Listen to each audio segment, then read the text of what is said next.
आगामी आर्थिक वर्षको नीति तथा कार्यक्रम ज्येष्ठ 7 गते संसदमा प्रस्तुत गर्ने सरकारको तयारी। प्री बजेटमाथिको छलफल 2 दिन मात्रै हुने। सरकारले आयातलाई कडाई गर्न विभिन्न प्रयास गरे पनि विदेशी मुद्राको सञ्चित थप खुम्चिँदै अर्थतन्त्रको मुख्य आधार मानिँदै आएको रेमिट्यान्स प्रवाहमा समेत कमी। र स्थानीय तहको निर्वाचनको तयारी अन्तिम चरणमा। निर्वाचनका लागि आवश्यक पर्ने सामग्री सहित कर्मचारी र सुरक्षाकर्मी सम्बन्धित क्षेत्रमा। भोट हाल्न उपत्यकाबाट गाउँ फर्किनेको भिड। हामी छौं पल पल तपाईसँग, हिमाल पहाड तराईसँग, साथ छ हाम्रो बढ्ने कदमलाई। सलाम छ ती पोरखी हातहरूलाई, जिन्दगी सजाइदिन्छौँ हामी, हर सासको साथी बन्छौँ हामी। सुरक्षा अनि समृद्धि प्राण छ हाम्रो, हर आफू पनि बचौं, अरूलाई पनि बचाऊ। आजै नेपाल लाइफमा जीवन बिमा गरौँ। हामी हौ नेपाल लाइफ। नेपाल लाइफ, किनकि जीवन अमूल्य छ।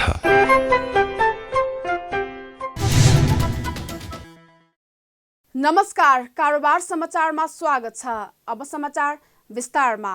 सरकारले आगामी आर्थिक वर्ष 2079-80 को नीति तथा कार्यक्रम ज्येष्ठ 7 गते संसदमा प्रस्तुत गर्ने भएको छ। राष्ट्रपति विद्यादेवी भण्डारीले आगामी जेठ 3 गते संसद अधिवेशन आह्वान गर्नुभएको थियो। सरकारको आगामी आर्थिक वर्ष 2079-80 को नीति तथा कार्यक्रम ज्येष्ठ 7 गते संसदमा सार्वजनिक गर्ने कार्ययोजना बनेको संघीय संसद सचिवालयका प्रवक्ता डाक्टर रोजनाथ पाण्डेले बताउनुभयो। सरकारको नीति तथा कार्यक्रमको संशोधन र छलफल 8 देखि 11 गतेसम्म हुने उहाँले बताउनुभयो। प्रवक्ता पाण्डेले बजेट अधिवेशनको लागि संसद सचिवालयले सुरक्षा, स्वास्थ्य मापदण्ड लगायतका भौतिक तयारी पूरा गरेको बताउनुभयो। उहाँले जेठ 3 गते पहिलो प्रतिनिधि सभाको बैठकमा अर्थमन्त्री जनार्दन शर्माले बजेट सिद्धान्त र प्राथमिकता सम्बन्धी प्रस्ताव पेश गर्ने कार्यक्रम रहेको उल्लेख गर्नुभयो। जेठ 4 र 5 गते संसदमा प्री बजेटमा छलफल हुने प्रवक्ता डाक्टर पाण्डेले बताउनुभयो। जेठ 12 वा 13 गते संसदमा आर्थिक सर्वेक्षण सम्बन्धी प्रस्ताव अर्थमन्त्री जनार्दन शर्माले पेश गर्नु र संवैधानिक प्रावधान अनुसार जेठ 15 गते बजेट भाषण गर्ने तयारी रहेको प्रवक्ता पाण्डेले जानकारी दिनुभयो। 3 गतेबाट हामीले एउटा टेन्टेटिभ कार्ययोजना चाहिँ हाम्रो कार्यव्यवस्था शाखाले प्रस्ताव गरिसकेको अवस्था छ। 3 गते अर्थमन्त्रीज्यूले यो सिद्धान्त र प्राथमिकता सम्बन्धी आफ्नो प्रस्ताव पेश गर्नुहुन्छ सदनमा। त्यस पछाडि 4 र 5 गते सम्भवतः यो प्री बजेट छलफल हुन्छ। त्यसको लगत्तै 7 गतेतिर चाहिँ सरकारको नीति तथा कार्यक्रम पेश गर्ने कार्यक्रम रहेको छ। त्यस पछाडि त्यसमा संशोधन र छलफल हुने क्रम चाहिँ 8, 9, 10, 11 गते निर्धारित हुने सम्भावना देखिन्छ। त्यस पछाडि आर्थिक सर्वेक्षण 12 या 13 गते अर्थमन्त्रीज्यूले पेश गर्नुहुन्छ सदनमा र त्यसको लगत्तै 15 गते बजेट भाषणको हाम्रो संवैधानिक प्रावधान छँदैछ। प्रवक्ता पाण्डेले जेठ 15 गतेपछि जेठ महिनाभर आर्थिक विधेयक तथा अन्य कार्यक्रमहरू निरन्तर रूपमा चल्ने बताउनुभयो। पाण्डेका अनुसार प्रतिनिधि सभासँगै 3 गतेबाट राष्ट्रिय सभाको बैठक सुरु हुने पनि जानकारी दिनुभयो। पशुपति बहुमुखी क्याम्पसमा अध्ययनरत विद्यार्थीलाई कारोबार राष्ट्रिय आर्थिक दैनिकले इन्टर्नसिप गर्ने मौका दिने भएको छ। कारोबार राष्ट्रिय आर्थिक दैनिकले पशुपति बहुमुखी क्याम्पसमा अध्ययनरत व्यवस्थापन, पत्रकारिता तथा अर्थशास्त्र समूहका विद्यार्थीलाई वर्षको पटक पटक गरी विभिन्न विभाग तथा कार्यक्षेत्रमा इन्टर्नसिप गर्ने मौका दिने भएको हो। सो सम्बन्धी सम्झौतामा आज हस्ताक्षर भएको छ। हस्ताक्षर पत्रमा कारोबारका सम्पादक कुबेर चालिसे र क्याम्पसका प्रमुख प्राध्यापक प्रयागराज भट्टराई वासिष्ठले क्याम्पसका व्यवस्थापन समितिका अध्यक्ष प्राडा विद्यानाथ कोइरालाको उपस्थितिमा हस्ताक्षर गर्नुभयो। सहकार्यको जुन किसिमको ढङ्गको हो, दुईटा संस्था एक अर्कोसँग सघाउने, सिक्ने र त्यसपछि गएर चाहिँ बिस्तारै पत्रकारिता जगतलाई अगाडि ल्याउने, विभिन्न क्षेत्रका मान्छेहरूलाई अगाडि ल्याएर कमसेकम देशको परिस्थितिबारे जानकार गराउने र त्यसपछि गएर चाहिँ तदनुसार काम गर्ने किसिमको संस्कृति सुरुवात भएको छ। विशेष गरेर कारोबारप्रति आभार व्यक्त गर्छु। हस्ताक्षर कार्यक्रमपछि कारोबारका सम्पादक चालिसेले शैक्षिक एकाडेमी र मिडिया उद्योगलाई जोड्ने हो भने दुवैको दीर्घकालीन हित हुने भन्दै एउटै सञ्जाल बनाएर अघि बढ्यो भने समाजलाई अगाडि बढ्न सहयोग पुग्ने विश्वास व्यक्त गर्नुभयो। हाम्रो एउटा के मान्यता रहेको छ भने इन्डस्ट्री र एकाडेमिया चाहिँ जोडिएन भने त्यो चाहिँ सस्टेनेबल हुँदैन भन्ने हामीले धेरै उदाहरण नेपालमै पनि देखिसकेका छौँ। तर हामी चाहिँ के चाहन्छौँ भने एकाडेमिसियन र इन्डस्ट्री, हामी मिडिया इन्डस्ट्री नै भन्छौँ आजको मितिमा, र इन्डस्ट्री नै हो किनभने सर्टेन रेभेन्यू लिएर चल्ने संस्था भने इन्डस्ट्री नै हो। त्यसलाई जोडियो भने बल्ल त्यसको दुवैको दीर्घकालीन हित हुन्छ। इन्डस्ट्री एक्लै पनि फर्स्ट आउन सक्दैन, एकाडेमिक इन्स्टिट्युसनहरू एक्लै पनि फर्स्ट आउन सक्दैन। र नेपालमा अर्को एउटा समस्या के हो भने एक्लै ग्रो हुने भन्ने कल्चर छ, त्यो चाहिँ संसारमा कहीँ पनि हुँदैन। सरहरूलाई थाहा छ, इन्स्टिट्युसनहरू बिल्डअप हुन्छन् र इन्स्टिट्युसनहरू एकअर्काको नेटवर्क भएर अनि बल्ल सबै ग्रो हुने हो, समाज ग्रो हुने हो। हामी चाहिँ पत्रिका मात्रै ठुलो हुने अथवा क्याम्पस मात्रै ठुलो हुने, विश्वविद्यालय मात्रै ठुलो हुने भन्ने हुँदैन। सबै एउटा नेटवर्क बनाएर अगाडि बढ्यौँ भने सबै समाजलाई अगाडि बढाउन सकिन्छ भन्ने। पत्रकारिता पनि समाजको अङ्ग हो, युनिभर्सिटीहरू, कलेजहरू, अरू उद्योगहरू पनि यही समाजका अङ्ग हुन्। सबै मिलेर नेटवर्किङ गरेर अगाडि बढ्यो भने सबैजना बढिन्छ। यो सुरुवात हो। कार्यक्रममा क्याम्पस प्रमुख भट्टराईले कारोबारसँग भएको सम्झौताले विद्यार्थीलाई काम र दाम पाउने प्रक्रियाको सुरुवात हुने भन्दै आभार व्यक्त गर्नुभएको छ। उहाँले क्याम्पसको 42 वर्षको इतिहासमा यस्तो सम्झौता पहिलो पटक भएको भन्दै खुसी समेत व्यक्त गर्नुभयो। र आज अब कारोबार दैनिकले जुन हाम्रो इन्टर्नसिपमा चाहिँ विद्यार्थीहरूलाई लिने, उनीहरूको सिप विकास गरिदिने, उनीहरूलाई प्रशिक्षण पनि थप दिने र उनीहरूलाई चाहिँ उनीहरूले आफ्नो सिपको विकास गरेर यो विषयको ज्ञान गरेर त्यो ढङ्गले त्यो चिजलाई चाहिँ प्रस्तुत गर्दै शैलीको विकास गरे भने उनीहरूले काम पनि पाउने, दाम पनि पाउने र उनीहरूको आत्मबल मनोबल पनि उठ्ने जुन एउटा प्रक्रियाको थालनीको क्रममा जुन हामीले सम्झौता गरेका छौँ, यसबाट पशुपति बहुमुखी क्याम्पस धेरै लाभान्वित भएको छ। र यो यस किसिमको सम्झौताको यो हाम्रो अहिले 42 वर्षको इतिहासमा यो पहिलो पनि हो। योभन्दा अगाडि यसरी हामीले गरेका थिएनौँ। अब आदरणीय अध्यक्षज्यू शिक्षाविद राडा वेदनाथ कोइरालाज्यू आइसके पछाडि यो चिजलाई हामीले अब यसै गरी जोड्दै गएर त्यहाँका विद्यार्थीहरूको मनोबललाई बढाउने, विभागहरूलाई सबल सक्षम बनाउने यो कार्यको थालनी भएको छ। यसका लागि कारोबार दैनिकका सम्पादक श्री कुबेर चालिसेज्यू प्रति पनि म कलेजका तर्फबाट आभार व्यक्त गर्छु। सरकारले आयातलाई कडाई गर्न विभिन्न प्रयास गरे पनि विदेशी मुद्राको सञ्चिति थप खुम्चिँदै गएको छ। चैत महिनामा मात्रै विदेशी मुद्राको सञ्चिति 2 अर्ब 8 करोड रुपैयाँले घटेको नेपाल राष्ट्र बैङ्कको पछिल्लो तथ्याङ्कले देखाएको छ। राष्ट्र बैङ्कका अनुसार चालु आर्थिक वर्षको 9 महिनामा आइपुग्दा विदेशी मुद्राको सञ्चिति 11 खर्ब 67 अर्ब 92 करोड रुपैयाँ बराबरको देखिएको छ। अघिल्लो महिना फागुनसम्म 11 खर्ब 70 अर्ब रुपैयाँको विदेशी मुद्रा सञ्चिति थियो। विदेशी मुद्रा पछिल्लो समय लगातार घट्दो क्रममा छ। यद्यपि घट्ने दरमा भने केही कमी आएको नेपाल राष्ट्र बैङ्कले जनाएको छ। राष्ट्र बैङ्कका अनुसार 2078 असार मसान्तमा 13 खर्ब 79 अर्ब 3 करोड बराबर रहेको कुल विदेशी विनिमय सञ्चिति 16.5%ले कमी आई 2078 चैत्र मसान्तमा 11 खर्ब 67 अर्ब 92 करोड रुपैयाँ कायम भएको छ। अमेरिकी डलरमा यस्तो सञ्चिति 2078 असार मसान्तमा 11 अर्ब 75 करोड रहेकोमा 2078 चैत्र मसान्तमा 18.2%ले कमी आई 9 अर्ब 61 करोड रुपैयाँ कायम भएको छ। कुल विदेशी विनिमय सञ्चिति मध्ये राष्ट्र बैङ्कमा रहेको सञ्चिति 2078 असार मसान्तमा 12 खर्ब 44 अर्ब 63 करोड रहेकोमा 2078 चैत्र मसान्तमा 17.9%ले कमी आई 10 खर्ब 21 अर्ब 45 करोड कायम भएको छ। आर्थिक वर्ष 2078-79 को 9 महिनाको आयातलाई आधार मान्दा बैंकिङ क्षेत्रसँग रहेको विदेशी विनिमय सञ्चिति 7 महिना 4 दिनको वस्तु आयात र 6 महिना 6 दिनको वस्तु तथा सेवा आयात धान्न पर्याप्त रहने देखिन्छ।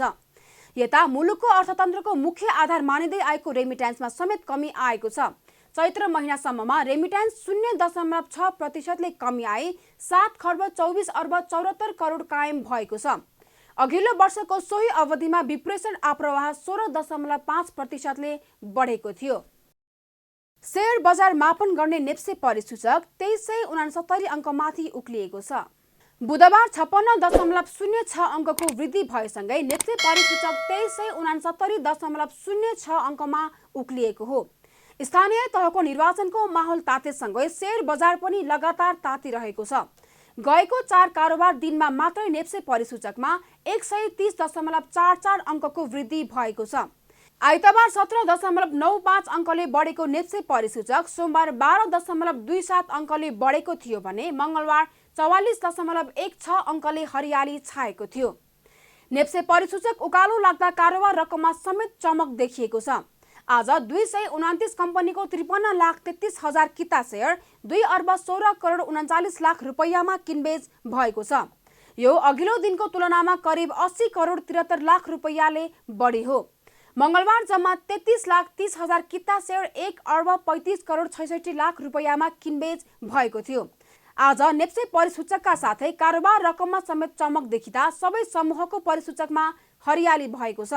जलविद्युत समूहको परिसूचक सबैभन्दा धेरै 4.97%ले बढेको छ भने वित्त समूहको परिसूचक पनि 4.35%ले बढेको छ। परिसूचकको 2.5% अधिक वृद्धिले 9 कम्पनीको शेयर मूल्यमा सकारात्मक सर्किट लागेको छ। जलविद्युत र वित्त उपसमूह अन्तर्गतका national hydro, Nepal finance, synergy power, Radhi Bidyut र युनिभर्सल पावरमा सकारात्मक सर्किट लागेको हो। बुधबार कारोबारमा आएका अधिकांश कम्पनीको शेयर मूल्य बढेको छ। 192 वटा कम्पनीको शेयर मूल्य बढेको छ भने मात्र 2 कम्पनीको मूल्य घटेको छ। स्थानीय तहको निर्वाचनको तयारी अन्तिम चरणमा पुगेको छ। निर्वाचनका लागि आवश्यक पर्ने सामग्री सहित कर्मचारी र सुरक्षाकर्मी सम्बन्धित क्षेत्रमा पठाइसकेको छ। भोट हाल्न अब 2 दिन मात्रै बाँकी रहेको छ। निर्वाचन आयोगले मुख्य निर्वाचन अधिकृत र निर्वाचन अधिकृत कार्यालयको सम्पूर्ण तयारीको काम भने पूरा भइसकेको जनाएको छ। निर्वाचनका लागि आवश्यक पर्ने सामग्री सहित कर्मचारी सम्बन्धित क्षेत्रमा पठाइसकिएको छ। मतदान केन्द्रमा आवश्यक हुने निर्वाचनको सामग्रीहरू सहित 1,09,088 जना कर्मचारी र 65,865 जना स्वयंसेवकहरू आफ्नो मतदान केन्द्रमा पुगिसकेका छन्। वैशाख 30 गतेको निर्वाचनमा 10,756 मतदान स्थलका 21,955 मतदान केन्द्रबाट 1,77,33,703 मतदाताले जम्मा 35,221 जना पदमा प्रतिनिधि छनौट गर्नका लागि मतदान गर्नेछन्, जसमध्ये विभिन्न राजनीतिक दलका 355 जना विभिन्न पदाधिकारीहरू निर्विरोध निर्वाचित भइसकेका छन् भने 6 वडा अध्यक्ष सहित 35 जना स्वतन्त्र सदस्यहरू समेत निर्विरोध निर्वाचित भएका छन्। शुक्रबार बिहान 7 बजेदेखि अपराह्न 5 बजेसम्म हुने निर्वाचनका लागि मतदान केन्द्रमा आवश्यक तयारीको काम सुरु भइसकेको छ। बुधबार र बिहिबार सबै मतदान स्थलहरूमा परिचय पत्र वितरण र मतदाता शिक्षाका कार्यक्रम रहेको आयोगले जनाएको छ। जनताले प्रतिनिधि रोज्न पाउने लोकतान्त्रिक हक अधिकारलाई सुनिश्चित गर्न विक्रम सम्वत 79 साल वैशाख 30 गते हुन गइरहेको स्थानीय तह सदस्यको आवधिक निर्वाचन अन्तिम र महत्त्वपूर्ण चरणमा प्रवेश गरिसकेको छ। वैशाख 28 र 29 गते सबै मतदान स्थलहरूमा मतदान केन्द्रका लागि खटिएका मतदान टोलीहरूबाट मतदाता परिचय पत्र वितरण र मतदाता शिक्षा अन्तर्गत मतदान गर्ने सही तरिका सम्बन्धी जानकारी दिने कार्यक्रम रहेको छ। यस्तै आयोगले मङ्गलबार राति 12 बजेपछि मौन अवधि सुरु भइसकेको भन्दै सो समयमा कुनै पनि माध्यमबाट निर्वाचन प्रचार प्रसार गर्न तथा मतदातालाई प्रभाव पार्ने किसिमका कुनै पनि गतिविधि नगर्न सबैलाई आग्रह पनि गरेको छ। निर्वाचन आचार संहिताको पूर्ण कार्यान्वयन गर्न उल्लङ्घनका घटनामा तत्काल कारबाही गर्न सक्ने अधिकार समेत दिई 19 वटा उच्च स्तरीय टोली विभिन्न तुलनात्मक रूपमा संवेदनशील स्थानहरूमा परिचालन गरिएको समेत जनाइएको छ। मौन अवधिमा कुनै माध्यमबाट निर्वाचन प्रचार प्रसार गर्न तथा मतदातालाई प्रभाव पार्ने किसिमका कुनै पनि गतिविधि गर्न नपाइने हुँदा सो अवधिमा उम्मेदवार दलका कार्यकर्ता तथा सम्बन्धित व्यक्तिहरूको सम्बन्धमा निगरानी राखी त्यस्तो गतिविधि हुन नदिने तथा मतदानको दिन मतदातालाई सुरक्षित रूपमा मतदान केन्द्रसम्म पुग्न र मतदान केन्द्रबाट फर्किन सक्ने वातावरण निर्माण गर्नुपर्ने भएकोले मतदातालाई कुनै पनि प्रकारको अवरोध हुन नदिने आवश्यक व्यवस्था मिलाउन मुख्य निर्वाचन अधिकृत तथा सबै स्थानीय प्रशासनलाई आयोगले निर्देशन समेत दिइसकेको छ। निर्वाचन आचार संहिताको पूर्ण कार्यान्वयनका लागि आयोगले उल्लङ्घनका घटनामा तत्काल कारबाही गर्न सक्ने अधिकार समेत दिई 19 वटा उच्च स्तरीय टोली विभिन्न तुलनात्मक रूपमा संवेदनशील स्थानहरूमा परिचालन गरिएको छ। आयोगले निर्वाचनमा कसैको डर, धाक, धम्की र त्रास नमानी निर्धक्क भएर आफूले रोजेको प्रतिनिधिलाई मतदान गर्न आयोगले सम्पूर्ण मतदाताहरूलाई अपील समेत गरेको छ। वैशाख 30 गते हुने स्थानीय तहको निर्वाचनमा हुन सक्ने जोखिमलाई मध्यनजर गर्दै सरकारले सुरक्षा व्यवस्था कडा बनाएको छ। निर्वाचनको सुरक्षाका लागि निर्वाचन हुनुभन्दा 72 घण्टा अघि नै सीमा नाका बन्द गरिएको छ भने सम्भावित जोखिम हुन नदिन सुरक्षा व्यवस्थालाई कडा पारिएको हो। विशेष गरेर नेपालको मध्य प्रदेशमा सुरक्षा थ्रेट रहेको प्रहरीले जनाएको छ।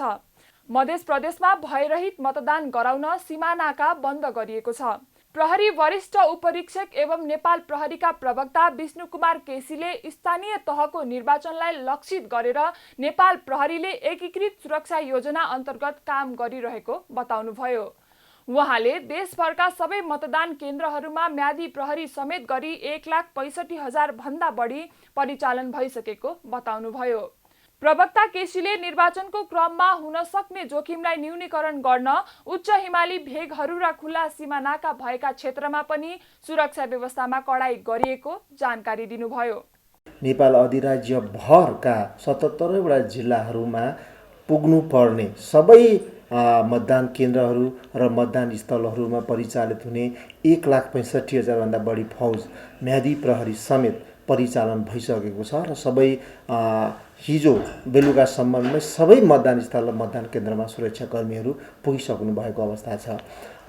निर्वाचनको क्रममा हुन सक्ने जोखिमलाई न्यूनीकरण गर्ने सिलसिलामा उच्च हिमाली भेगहरूमा जहाँ सजिलै सुरक्षाकर्मीहरू पुग्न अथवा निर्वाचन आयोगसँग सम्बद्ध कर्मचारीहरू पुग्न नसक्ने ठाउँहरूमा पनि दार्चुला जिल्लाका केही मतदान केन्द्रहरूमा ताप्लेजुङ, ओलाङचुङ, गोला लगायत घुम्सा क्षेत्रहरूमा समेत हेलिकप्टरको माध्यमद्वारा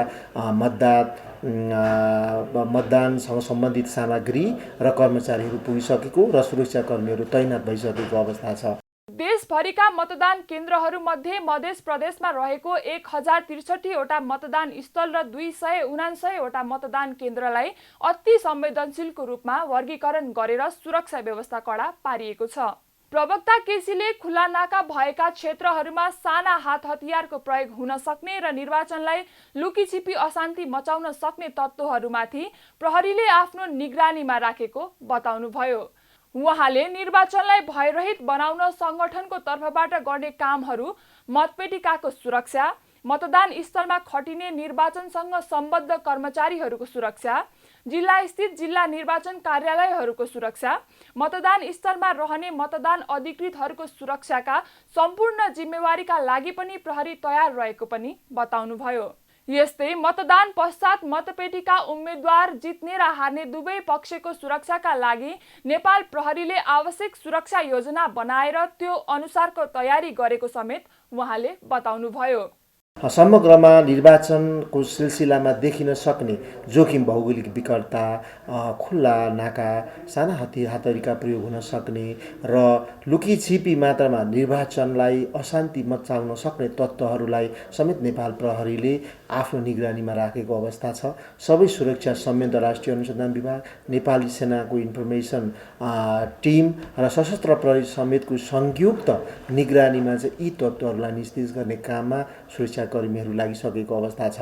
नेपाल प्रहरीले आफैले मात्र सम्पादन गर्नुपर्ने निर्वाचनका सिलसिलाका मूलभूत कामहरू भनेको चाहिँ अब मतदान स्थलको सुरक्षा, मतदान केन्द्रको सुरक्षा, मतपेटिकाको सुरक्षा, मतदान स्थलमा खटिने निर्वाचनसँग सम्बद्ध कर्मचारीहरूको सुरक्षा लगायतका कामहरू गर्ने र जिल्ला स्थित जिल्ला निर्वाचन कार्यालयहरूको सुरक्षा, मतदान स्थलमा रहने मतदान अधिकृतहरूको सुरक्षाका सम्पूर्ण जिम्मेवारीहरू पनि पूर्ण गरिसकेको अवस्था छ भने मतदान पश्चात पनि मतपेटिकाको सुरक्षा, उम्मेदवार र जित्ने अथवा हार्ने पक्ष दुवै पक्षको चाहिँ सुरक्षाको लागि पनि नेपाल प्रहरीले आवश्यक सुरक्षा योजना बनाएर त्यो अनुसारको तयारी गरेको अवस्था छ।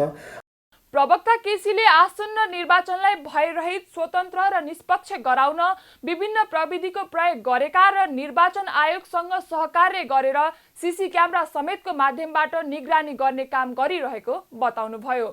उहाँले 4वटै सुरक्षा निकायहरूले जुनसुकै किसिमको चुनौतीलाई पनि सामना गर्न सक्ने गरी तयारी व्यवस्थामा रहेकोले मतदाताले भयरहित वातावरणमा आफ्नो संवैधानिक हक प्रयोग गर्न सक्ने बताउनुभयो। यही वैशाख 30 गते हुने स्थानीय तहको निर्वाचनमा भोट हाल्न गाउँ फर्किनेहरूको भिड लागेको छ। काठमाडौँबाट बाहिरिने विभिन्न नाकाहरूमा घर फर्किने नागरिकहरूको भिड लागेको हो। काठमाडौँ उपत्यकाबाट बाहिरिने कोटेश्वर, थानकोट लगायतका नाकाहरूमा घर फर्किनेहरूको बिहानैदेखि भिड लागेको छ। काठमाडौँबाट मतदानका लागि घर फर्किनेहरू बढेसँगै काठमाडौँको सडकमा सवारीको चाप पनि कम भएको छ। विशेष गरी काठमाडौँबाट छिमेकी जिल्लाहरूमा जाने मानिसहरू धमाधम गाउँ फर्किन थालेका हुन्। काठमाडौँको बालाजु, बल्खु, कलङ्की लगायतका ठाउँमा पनि बसको टिकट काट्नेहरूको लामै देखिएको थियो।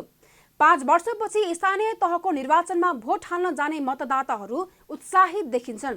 गाउँ फर्किनेहरूको संख्या बढिरहेकोले सवारीहरूमा सर्वसाधारण खचाखच भरिएका छन्।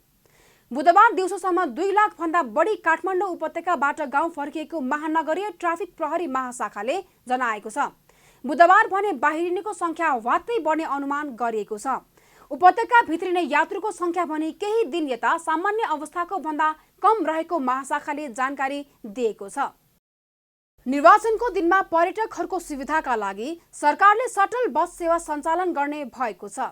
वैशाख 30 गते हुन लागेको स्थानीय तहको निर्वाचनको दिन काठमाडौँमा हवाई यात्रुलाई विमानस्थल र होटल बीच हुन सक्ने असुविधालाई ध्यानमा राखेर नेपाल पर्यटन बोर्डले शटल बस सञ्चालन गर्न लागेको हो।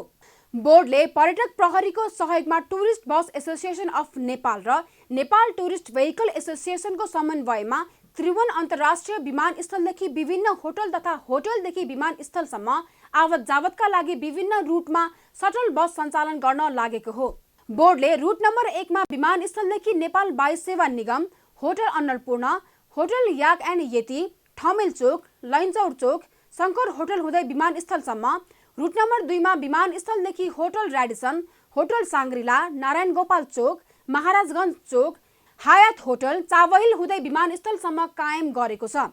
यस्तै रुट नम्बर 3 मा विमानस्थलदेखि तीनकुने चोक, होटल एभरेस्ट, माइतीघर चोक, होटल हिमालयन, होटल सोल्टी, ग्रान्ड होटल हुँदै विमानस्थलसम्म रहेको छ। शटल बस सेवा गरे बापत पर्यटकले सम्बन्धित बस धनीलाई 300 रुपैयाँ बुझाउनु पर्नेछ। स्थानीय तह निर्वाचनको लागि व्यवस्थापन मिलाउन नसक्दा कास्कीमा कर्मचारीहरूको भिड लागेको छ। कर्मचारीहरू स्थानीय तहको निर्वाचनका लागि चाहिने सामग्री लिने क्रममा कर्मचारी कम भएकाले व्यवस्थापन गर्न नसकिएको कास्कीका मुख्य निर्वाचन अधिकृत श्री कृष्ण भट्टराईले जानकारी दिनुभयो। उहाँले 64 प्रकारका निर्वाचन सामग्री बुझेर मतदानमा खटिन सुरु गरेको पनि बताउनुभयो। बुधबारसम्म मतदान स्थलमा पुगेर त्यहाँको आवश्यक तयारी गर्ने जनाइएको छ। निर्वाचन सामग्री लिनका लागि पोखराको मुस्ताङ चोक स्थित जिल्ला निर्वाचन कार्यालय र शहीद चोक स्थित मुख्य निर्वाचन अधिकृतको कार्यालयमा कर्मचारीको दिनभर भिड लागेको थियो। कास्कीका मुख्य निर्वाचन अधिकृत भट्टराईले सानो पालिकामा पनि 8 जना कर्मचारी र ठूलो महानगरपालिकामा पनि बराबर नै कर्मचारी पठाउँदा काम व्यवस्थापन राम्रो हुन नसकेको भन्दै असन्तोष व्यक्त गर्नुभयो। निर्वाचन आयोगसँग मैले धेरैचोटि उहाँहरूसँग पत्राचार पनि गरेँ, सचिवज्यूसँग पनि आफै कुरा गरेँ।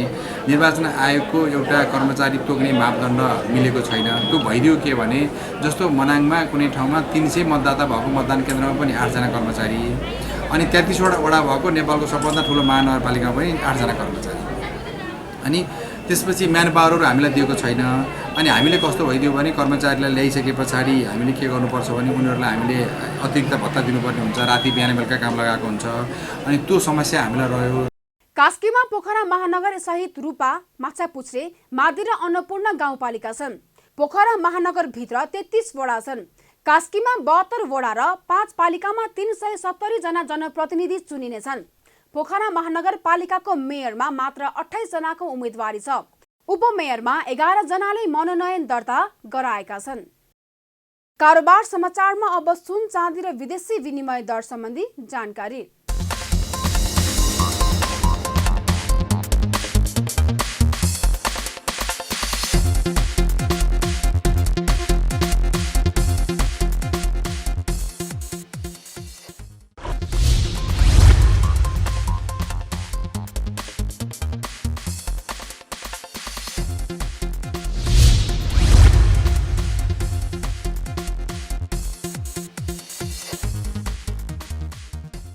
विदा हुनु अघि अहिलेसम्मका प्रमुख समाचार फेरि एकपटक।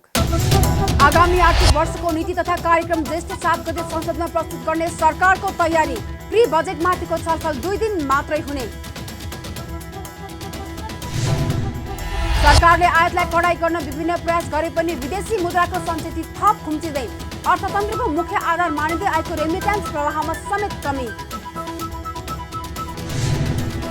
र स्थानीय तहको निर्वाचनको तयारी अन्तिम चरणमा। निर्वाचनका लागि आवश्यक पर्ने सामग्री सहित कर्मचारी र सुरक्षाकर्मी सम्बन्धित क्षेत्रमा। भोट हाल्न उपत्यकाबाट गाउँ फर्किनेको भिड। कारोबार समाचार सकियो। हामीलाई बिदा दिनुहोस्। नमस्ते।